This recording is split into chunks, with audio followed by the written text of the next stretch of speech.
ಅರಣ್ಯ ಸಿಬ್ಬಂದಿ ಗುಂಡೇಟಿಗೆ ಮೂವರ ಬಲಿ ಪ್ರಕರಣ ಸಂಬಂಧ ಮ್ಯಾಜಿಸ್ಟ್ರೇಟ್ ತನಿಖೆಗೆ ಚಾಮರಾಜನಗರ ಡಿಸಿ ಆದೇಶಿಸಿದ್ದಾರೆ. 7 ದಿನಗಳ ಒಳಗಾಗಿ ತನಿಖೆ ನಡೆಸಿ ವರದಿ ನೀಡೋದಕ್ಕೆ ಆದೇಶ ಮಾಡಿದ್ದಾರೆ. ಐಎಎಸ್ ಅಧಿಕಾರಿ ದಿನೇಶ್ ಕುಮಾರ್ ಮೀನಾ ನೇಮಕವಾಗಿದ್ದು, ಕೊಳ್ಳೇಗಾಲ ಉಪವಿಭಾಗಾಧಿಕಾರಿ ದಿನೇಶ್ ಕುಮಾರ್ ಈಗಾಗಲೇ ತನಿಖೆ ಆರಂಭವಾಗಿದೆ ಅಂದಿದ್ದಾರೆ.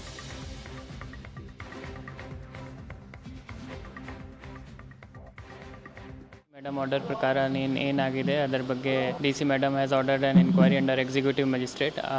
ಉಪವಿಭಾಗ ದಂಡಾಧಿಕಾರಿ ಒಳಗಡೆ ಒಂದು ಎನ್ಕ್ವೈರಿ ತನಿಖಾ ಮಾಡಬೇಕು.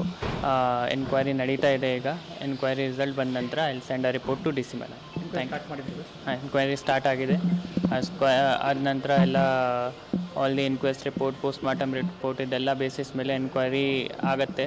ಆ ಎನ್ಕ್ವೈರಿ ರಿಪೋರ್ಟ್ ನಾನು DC ಮೇಡಮ್ಗೆ ಕಳಿಸ್ತೇನೆ. ಸ್ಪಾಟ್ ಎಲ್ಲ ವಿಸಿಟ್ ಆಗಿದೆ. ವಿಸಿಟ್ ಆಗಿದೆ. ಇವಾಗ will have to wait for ಎಲ್ಲ post mortem report, inquest report ಎಲ್ಲ ರಿಪೋರ್ಟ್ಗೆ ವೇಟ್ ಮಾಡಬೇಕು. ಆದ ನಂತರ ಎನ್ಕ್ವೈರಿ ವಿಲ್ ಬಿ ಕಂಪ್ಲೀಟೆಡ್.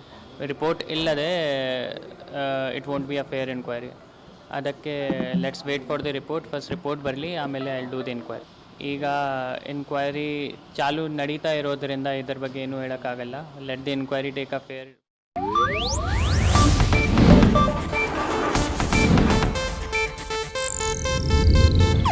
ಇದು ಏಷ್ಯಾನೆಟ್ ನ್ಯೂಸ್ ನೆಟ್ವರ್ಕ್ ಪ್ರಸ್ತುತಿ.